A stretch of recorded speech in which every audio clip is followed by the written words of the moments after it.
โอ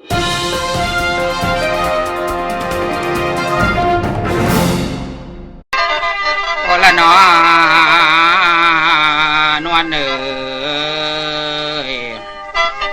บัดนี้เด้อสบายดีทุกท่านผู้มีเกียรติที่เคารพตามที่นี้เฮาเห็นอยู่ในจอนี้หมอลำเฮา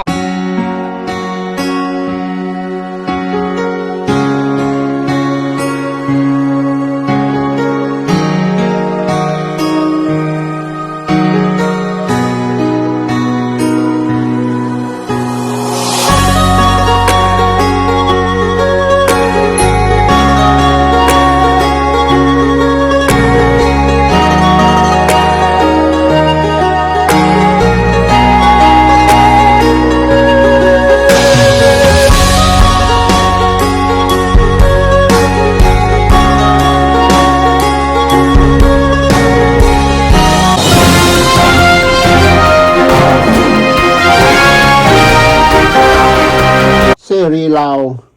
ก้าวสู่ลาวเสรีภาคที่สี่เนื้อในใจความนี้เป็นประวัติให้สัมภาษณ์โดยปักเป่าของพญาอุณสนนิกรเลือเขือขั้นใสณเวียงจันทน์อยู่ในจุดซุ่มของความเป็นมาว่าเสรีลาวกับเสรีไทยนั้นมีการพัวพันและใกล้ชิดกันแนวได้ที่มีการพบพ้อและให้ความสนับสนุนแก่ฝ่ายพันธมิตรที่ต่อสู้กับฟาสซิสต์เยอรมันและจักรพรรดิญี่ปุ่นในปีสงครามโลกครั้งที่สองก็เชิญท่านได้รับฟังในขั้นต่อไปในความจริงของลูกหลานจะได้หำเหียนให้เป็นประวัติศาสตร์ที่ควรจะรึกไว้ก่อนอื่นข้าพเจ้าเดินทางไปท่าแขกโดยไปปะปนกับพวกสร้างจุดประสงค์ในการไปทักแขกของข้าพเจ้าคือการไปพบกับน้องสายของข้าพเจ้าท่านโงนสนนิกรเป็นเจ้าเมืองทักแขกและท่านเพ็งสนนิกรหรือท่านแพงสนนิกรหัวหน้ากรมป่าไม้เมืองทักแขกการไปทักแขกมีความเสี่ยงอย่างยิ่งและอันตรายเพราะเจ้าสายสุริยะเพชรราชลูกสายของเจ้าเพชรราชรัตนวงศาเป็นสายลับให้กับ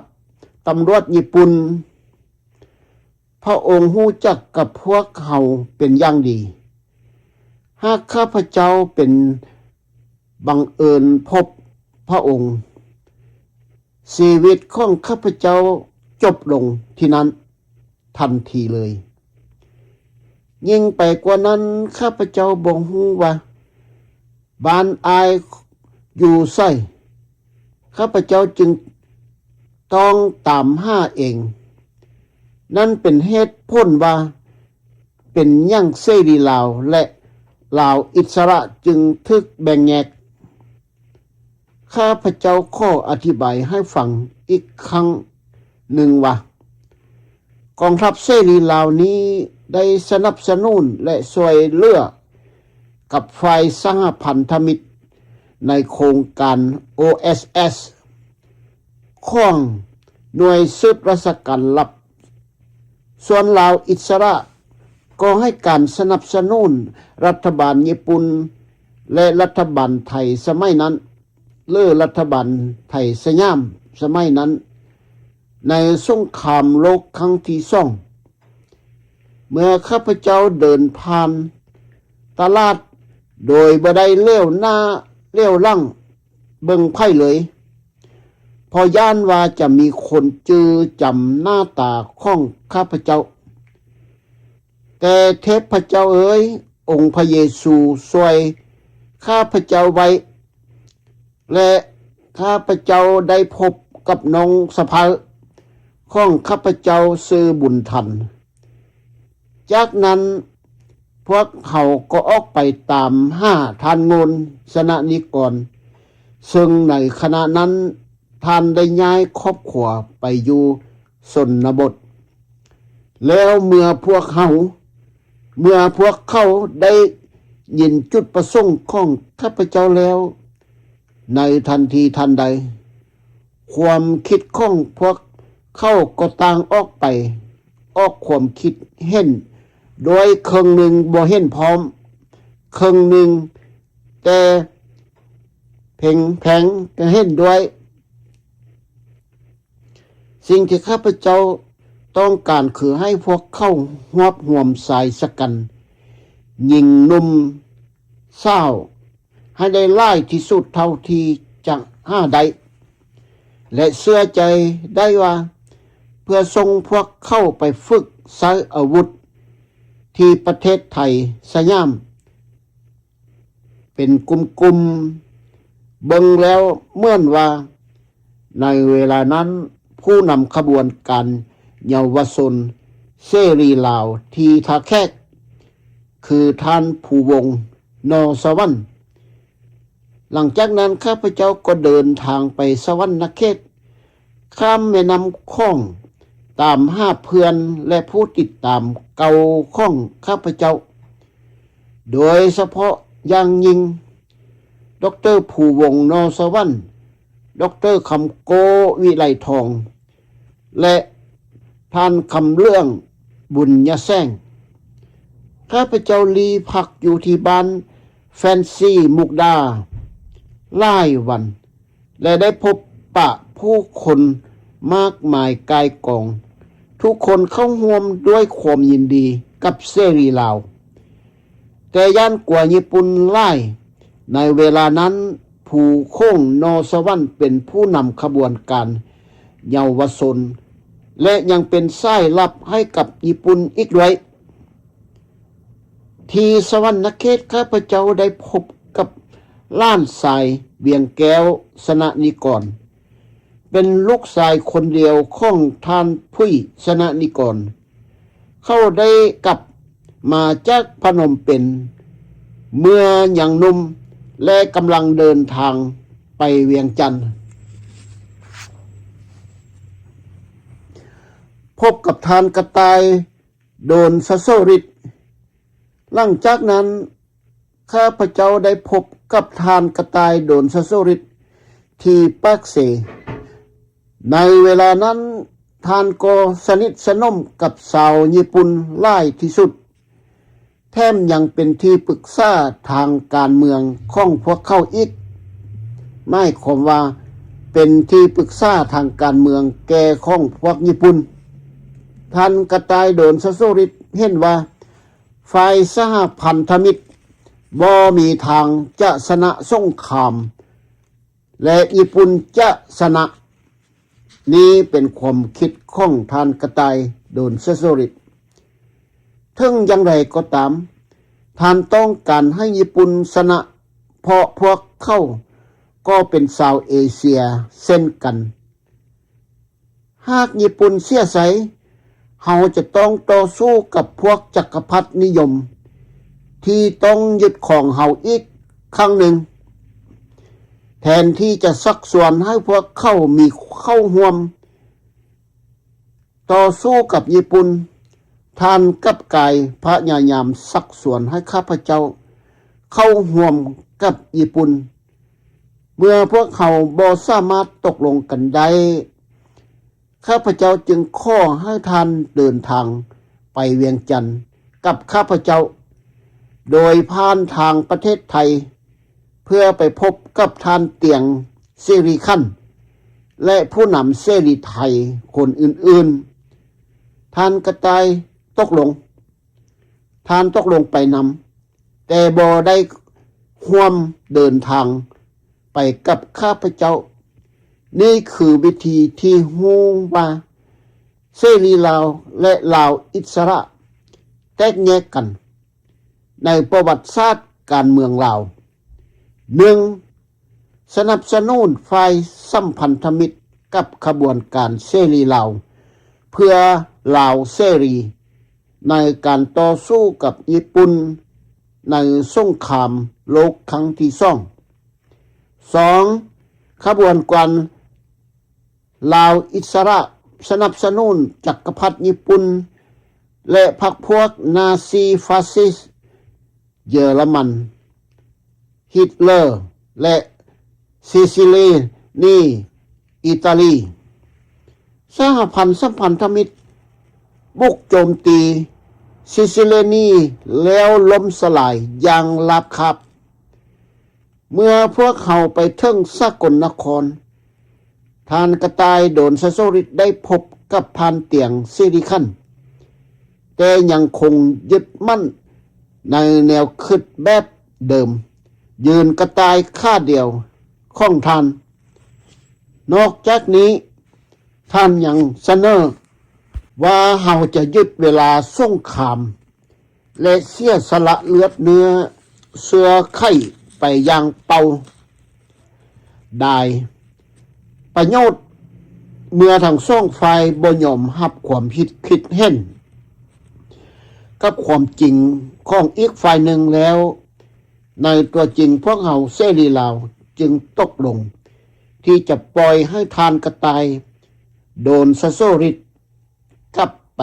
ห้าญี่ปุ่นกดขี่พวกเข้าไล่เกินไปหากญี่ปุ่นชนะพวกเราเสรีลาวจะปล่อยให้กระต่าย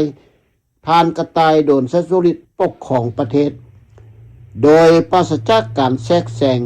อย่างใดอย่างหนึ่งทั้งอย่างใดก็ตามหากฝ่ายสหพันธมิตรชนะพวกเราลาวเสรีจะมีโอกาสปกครองและจะบ่ลงโทษทานกระต่ายนี่คือความเสียสละและรักษาเผ่าพงศ์พันธุ์ลาวด้วยกัน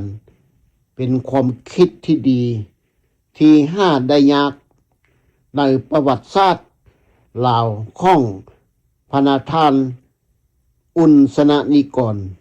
เลือเขือขั้นใสณเวียงจันทน์หลังจากที่พวกเขาตกลงกันแล้วทานกระต่ายโดนสะโซริตก็เดินทางไปเวียงจันทน์โดยผ่านทางน้องขายพบกับพญาคำเมาวิไลฟังเวียงจันทน์ข้าพเจ้าได้พบกับพญาคำเมาวิไลซึ่งในขณะนั้นเป็นเจ้าแขวงเวียงจันทน์ข้าพเจ้าจ้างคนพายเรือที่ซี่เสียงใหม่ให้พาไปตึกป่าที่เกาะดอนจันทน์ข้าพเจ้าเป็นคนโยนอวนออกและสวมทรงและเสื้อผ้าเสร็จตัวพันหอบแอวเปรียบคือกันกับคนห้าป่าอย่างลึกลับทันทีทันใดที่เหือจอดข้าพเจ้าก็ขึ้นไปที่บ้านพญาคำเมาวิไลพร้อมกับแห่จับป่าพาดบ้านของท่านพญาคำเมาอยู่หิมฝั่งแม่น้ำคองแล้วข้าพเจ้าเองก็ฮู้ดีฮู้จักบ้านหลังนั้นเป็นอย่างดีก่อนที่จะขึ้นเนื้อไปยังสำเนื้อและประเทศไทยเมื่อไปถึงบ้านข้าพเจ้าเห็นคู่พ่อเมียนั่งอยู่ด้วยกันพญาคำเมากำลังซ่อมแปลงอ่านม้าเมื่อพวกท่านเห็นข้าพเจ้าสายเท่าทั้งสองก็สะดุ้งตื่นตกใจด้วยความประหลาดใจว่าบ่ฮู้ว่าพวกท่านทั้งสองย่านกว่าคนญี่ปุ่นจะเห็นข้าพเจ้าก็บ่ฮู้ทองลาภรรยาของท่านพญาคำเมาถามว่านี่คือพี่ของข้าพเจ้าหรือว่าเป็นคนกันแท้จริงหรือบ่ยังงงยังตาบ่เห็นว่าข้าพเจ้าแม่นอุนสนนิกร หรือเครือขั้นใส่ณเวียงจันทน์ผู้หักซาดลาวโดยกำเนิด 1,000% แต่เป็นยั่งซ่องพ่อเมียเท่าคือพญาคำเมาวิไลและนางพองลาจึงมาเบิ่งข้าพเจ้าบ่ออกตกใจเมื่อข้าพเจ้าตอบว่าแมนอันนี้มันอุนสนานิกรแท้ๆบ่ได้เป็นพี่เป็นสร้างยังดอกทั้งสองพ่อเมียก็เข้ามากอดบีบแขนข้าพเจ้าเมื่ออาการตกใจหายไปพญาคำเมาวิไลเชิญข้าพเจ้าเข้าไปในห้องข้างในและล็อกประตูปิดล็อกสัตว์เพื่อพวกเขาจะได้ลมกันลับๆพวกเขาลมกันจนมืดคำลาวแล้วจึงรับประทานอาหารคำพญาคำเมาวิไลบอกข้าพเจ้าว่าชาวเวียงจันทน์ยินดีต้อนรับเพราะสถานการณ์ตอนนี้ในเวียงจันทน์ตอนนั้นน่าโศกเศร้าหลายที่สุดญี่ปุ่นใช้คนเวียดนามกดขี่ชาวลาวอย่างหนักหน่วงจึงขอให้ข้าพเจ้าส่งปืนมาให้โดยไวที่สุดเท่าที่จะไวได้ข้าพเจ้าอุนสนานิกรพอใจกับพ้นลับและดีใจที่ชาวนครร่วงเวียงจันทน์ซึ่งเป็นอาณาจักรล้านช้างเวียงจันทน์ในอดีตจะร่วมด้วยการลุกขึ้นต่อสู้ขับไล่พวกจักรพรรดิญี่ปุ่นให้ออกจากดินแดนลาวและพร้อมแล้วจะยืนอยู่เคียงข้างกับฝ่ายสหพันธมิตรกับเสรีลาวให้ได้เป็นลาวเสรีมีปัญญามีเอกราชมีประชาธิปไตยอันแท้จริงและบ่ยอมก้มหัวให้ฝรั่งเศสกลับคืนมาแบบลาอาณานิคมเหมือนเดิมฝ่ายสหพันธมิตรก็ยินดีพร้อมแล้วจะให้ลาวเสรีมีเอกราชสมบูรณ์การที่จะเอาเจ้าจอมมาปกครองนั้นสุดแล้วแต่เสรีลาวประชาชนลาวเสรีมีสิทธิ์เลือกเอาและสิทธิพื้นฐานของศาสตร์เอกราชมังในพื้นแผ่นดินเดิมดาของลาวอันครบถ้วนหลังจากนั้นท่านคำพันธ์ปัญญาซึ่งขณะนั้นเป็นหองเจ้าแข้งเวียงจันทน์ก็มาถึงท่านก็ยินดีร่วมเดินทางด้วยหลังจากนั้นข้าพเจ้าอยากไปพบท่านคำมึงอายของข้าพเจ้าที่เมืองเพียวัดแต่ข้าพเจ้าบ่มีรถท่านคำพันธ์ปัญญาบ่ยอมให้ข้าพเจ้าไปคนเดียวเด็ดขาดเพราะคนเดียวเพราะคนเวียดนามและตำรวจญี่ปุ่นลาดตระเวนตามท้องถนนล่วงเป็นประจำดังนั้นทานจึงไปเอารถทิพย์กับเจ้าสิ้นสัตวแพทย์ประจำบ้านพวกเฮาทั้งสองคนขี่รถทิพย์ไปด้วยกันก่อนถึงเมืองเพียวัดพวกเฮาพัดกันเปลี่ยนทิพย์รถทิพย์หลายครั้งทางคนเวียดนามและตำรวจญี่ปุ่นก็ได้กวดพวกข้าพเจ้าเลยบางทีอาจจะเป็นเพราะพวกเข้าเห็นทานคำพันธ์ปัญญาเมื่อข้าพเจ้าถึงบ้านในเมืองเพียวัดข้าพเจ้าเห็นครอบครัวเรียบร้อยสุภาพทางครอบครัวของผู้เป็นอายของข้าพเจ้ากำลังป่วยเป็นโรคพยาธิปอดและนอนอยู่ถึงบนเสื้อพื้นท่านมีลูก3 คนคนใหญ่อายุ9 ปีและมีหน้าที่ดูแลอีก2 คนภรรยา ของอายข้าพเจ้าเป็นนางพยาบาลและต้องทำงานที่โรงพยาบาลในคืนนั้นข้าพเจ้าพักผ่อนอยู่กับอายและหลานชายข้าพเจ้าสารภาพว่าตั้งแต่ข้าพเจ้าออกจากบ้านหลังนั้นไปเลร่อนเมื่อ10 ปีก่อนคืนนั้นข้าพเจ้าพักผ่อนอยู่กับผู้เป็นอายและหลานชายคนหนึ่งข้าพเจ้ารู้สึกมีความสุขใจเพราะว่าข้าพเจ้าอยู่ใกล้กับครอบครัวถึงแม้ว่าหลานชายจะห้องให้ทั้งคืนข้าพเจ้าก็ยังลืมไปเลยว่าการที่พวกเขาให้ข้าพเจ้าอยู่ที่นั้นอันตรายซ้ำใดถ้าพระทหารหรือตำรวจญี่ปุ่นและเวียดนามหูเรื่องนี้ภายหลังหมาผู้เป็นอายหรือพี่สายข้าพเจ้าเล่าทุกอย่างเกี่ยวกับครอบครัวให้ข้าพเจ้าฟังข้าพเจ้าเทิงมีความสุขทั้งและทั้งเสียใจจนกันน้ำตาไว้บ่อยู่เมื่อรุ่งอรุณบันใหม่ฟ้าสว่างแล้วข้าพเจ้าก็ลงเรือสินค้ากับเมืองไทยโดยความปลอดภัยทุกประการแต่ก็ยังเป็นห่วงและคิดถึงครอบครัวผู้เป็นอายและปวงประชาชนลาว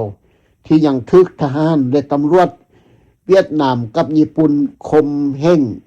อย่างน่าสมเพชเวทนาอันห้าสิ่งใดเปรียบใดเลยทีเดียวข้าพเจ้าฝ่าฝืนผ่านพาอันตรายไปทุกห้นทุกแห่งเพื่อพบกับฝ่ายลาวเวียงจันทน์ท่าแขกและสวรรค์เขตทุกสิ่งราบรื่นและปลอดภัยบางทีอาจจะเป็นเพราะพระแก้วมรกตพระบางและสิ่งศักดิ์สิทธิ์ที่อื่นๆที่ซอยให้ทุกคนเป็นเช่นนี้การหับนักโตนจองทหารอเมริกันเมื่อข้าพเจ้ามาถึงสกลนครท่านเตียงสิริคันและอธิบายว่ามื้ออื่นหุ่งอรุณวันใหม่ตอนแรงเวลา 19 โมงท่านพันตรีอเมริกันจะโดดจ้องลงดอนเกาะทะเลสาบน้องห้านข้าพเจ้าควรจะไปหับทานพันตรีและพาทานไปยังที่ภูพานข้าพเจ้าได้รับคำเตือนว่าให้ระมัดระวังและอย่าทำผิดพลาดและต้องนั่งเรือไล่ลำเพื่อว่าถ้าญี่ปุ่นไล่ติดตามเฮาพวกเขาจะบ่ฮู้ว่าคนอเมริกันนั่งเรือลำเดียวกันนั้น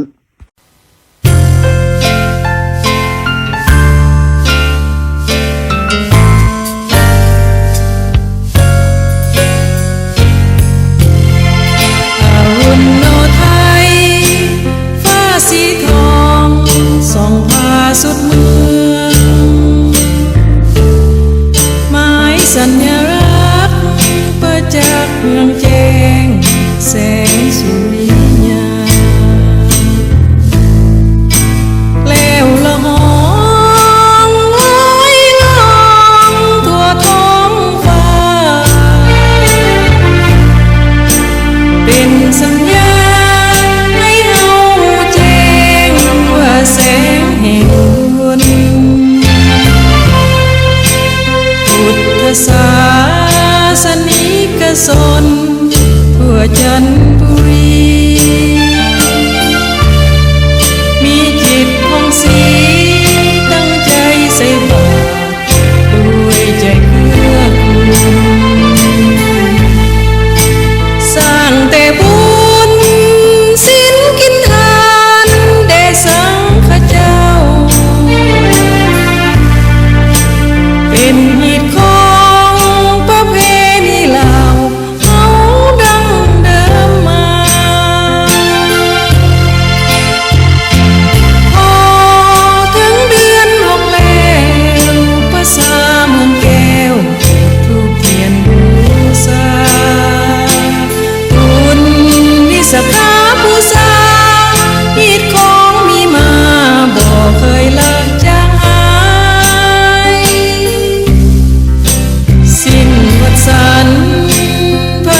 สักขาบูชาฮีดของมีมาบ่เคยละจางหายสิ้นอุดสันพรรษาบุญปวารณาว่าประเพณีธรรมเนียมเหล่านี้มีบุญส่วนเริ่มจะหนาว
าดทรายต้องสายลมอันแสนหนาวเพียงแผ่วเบาเหมือนเสียงนวลน้องพูดจานกนางนวลบินเคียงข้างบ่ห่างจากลาผู้คนท่องเที่ยวส่งทะเลหลวงอย่างบ่ขาดสายเลี้ยวไปสุดตาขอบฟ้าแสนไกลแลนยาม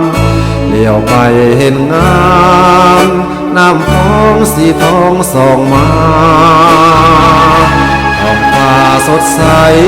มองสมแล้วบ่อยากไกลลาแต่ต้องจากมาพอจวนคำลงแล้วตะวันสีทองแสงส่องทาราหากอายนี่นาที่สื่อตรงต่อน้อ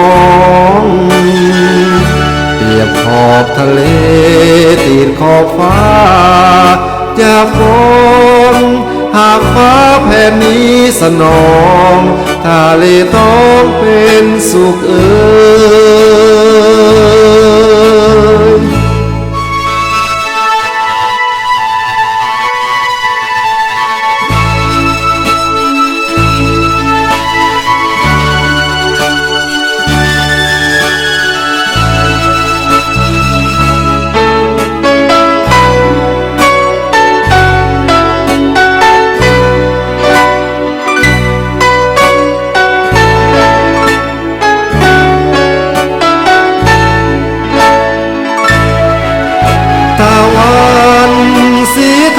แสงส่องทาราหากอายนี่นาที่สื่อตรงต่อน้องเปรียบขอบทะเลติดขอบฟ้าอยากมอง